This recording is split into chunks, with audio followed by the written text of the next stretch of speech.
أعوذ بالله من الشيطان الرجيم بسم الله الرحمن الرحيم والصلاة والسلام على رسول الله صلى الله عليه وسلم. mbokki Sénégal ñu ngi leen di nuyu ak fu ngeen mën a nekk ci réew mi di leen nuyoo nag fii ci Fatick. Présentation bi nag mën naa bañ a sori ndax li ma war a wax ci kanam tuuti moo solo.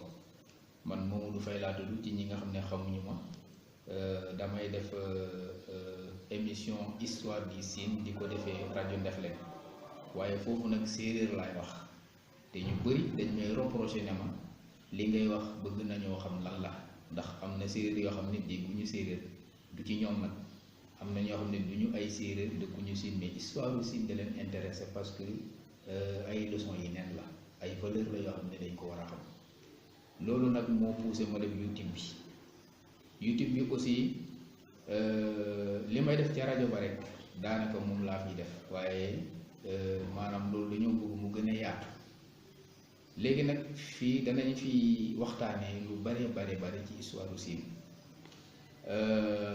Bi ci njëkk mooy danañ leen wax création royaume du Sine naka lañ ko créer, ndax loolu defe naa ne lu am solo la, lu ñu war a waxtaane la. daañuy waxtaane tamit lu jëm ci buur yi fi falu, buur bu ci nekk danañ ci wax lañ ci xam. am na nag ay grande personnalité yoo xam ne ay buur lañ marqué nañu histoire du Sine, ñooñu nag daañuy wax ci ñoom lu bare fi ñu juddoo, niñ màggee, fi ñu yaroo, niñ yore woon Sine, lu ñu fi def, loolu yëpp daañ ko waxtaanee. Ay buur yu bari danañ leen waxtaanee fii ci émission bi. daañuy waxtaan tamit ci séeréer ak diini islam, ndax loolu lu mat a leeral. Leneen li ci des mooy danañ waxtaan ci mbokk gi, ndax xam ngeen ne séeréer yi ak mbàkke yi ay mbokk lañ, gannaaw kóllëre bi dox seen diggante ba waraloon bu Sine Coumba Ndoffène di seede Serigne Touba. Loolu daañ ci ñëw. daañ ñëwit ni séeréer yi bokk ak famille Si, daañ ñëw tam ñi séeréer yi bokk ak famille Kan, daana ñëw tamit ñun séeréer yi ñun suñu biir ñun niñ bokkee, ndax xam nga séeréer dañuy wax naan loq yaay fii su Sinig, mais loolu dañ ko war a décortiquer, war a xam lan la. Bu loolu passé aussi am na ay personnalité yoo xam ne dañ leen daan jox ay pouvoir ci biir réew mi, di leen jox ay poste de responsabilité. ñooñu dañoo war a xam ñoom seen poste yooyu lan lañ ci doon doxal. Lu mel ni Jaraaf, lu mel ni Farba, lu mel ni Bisik, ñooñu seen rôle ak seen devoir dañ ko war a xam. ba ci Salmakoor yi nga xamante ne nii ñoom ñooy les soldats du Sine, bu Sine soxlaa deret ñooy taxaw, ñooñu dañ leen war a xam. ñu war a xam seen taxawaay. Lamaan yi tamit xam nga laata buur yi lamaan yi ñoo fi ñëwoon, il faut ñu andi loolu, ndax histoire dafa am début am fin. Histoire nag bu jeex, ndax tey histoire la, ndax 100 ans ci kanam dañ koy soxla. kon histoire àddina lépp histoire la. daañu waxtaane tamit aussi lu jëm ci ceddo gi, daañ ko waxtaane lu jëm ci gelwaar yi, ndax xam ngeen ne fii gelwaar moo fi falu, te gelwaar néegu ndey la.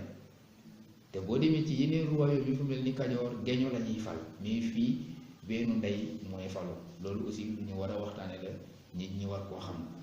daañu indi nag sax maanaam programme bi li ñu war a waxtaane lépp mënuñ ko wax, waaye daal ci gàttal lépp loo xamante ni jëm na ci histoire du Sine, histoire du séeréer, danañ ko waxtaane ci YouTube bi bu soobee yàlla. ñu leen ci invité yéen ñëpp nag, ku ci am laaj, ku ci am contribution, ku ci am loo ñu mën a yokkal, ndax ñun ay recherche la ñuy def rek, màggaguñu sax bay xam histoire, waaye nag yàlla daf ñu ko natoo. ñuy wax ci rajo, nit ñi poussé ñu pour ñu def YouTube, moo tax ñun ñu ñëw fii di def YouTube bi. ñu ngi sant ñëpp nag, di gërëm ñëpp. Service bi ma nekk aussi di inspection d'académie, foofu lañ ma détaché depuis 2015, maa ngi inspection d'académie bu Fatick. waaw wax naa leen tamit ne maa ngi def émission histoire du Sine ci rajo Ndefleng, yaakaar naa loolu doy na ci présentation. Mamadou Faye tamit laa tudd, di séeréer, di mbokku réew mi ñëpp wax ñu bëri xam nañ ma nag sax fii ci Fatick daal. waaye ma yemale foofu kaddu yi, jox leen nag rendez-vous ajjuma jii di ñëw ci laay def sama première sortie vidéo YouTube lu jëm ci histoire. waaye comme ni ma leen ko waxee, lépp loo gis daa am début. fi histoire bi débuté, histoire création royaume du Sine fi mu débuté, foofu lay débuté ak yéen ajjuma bu soobee yàlla incha allah. kon ñu ngi tàggoo fii di ñaanal ñëpp jàmm, yàlla def ñu fekkee ko ak jàmm ba ajjuma bu soobee yàlla.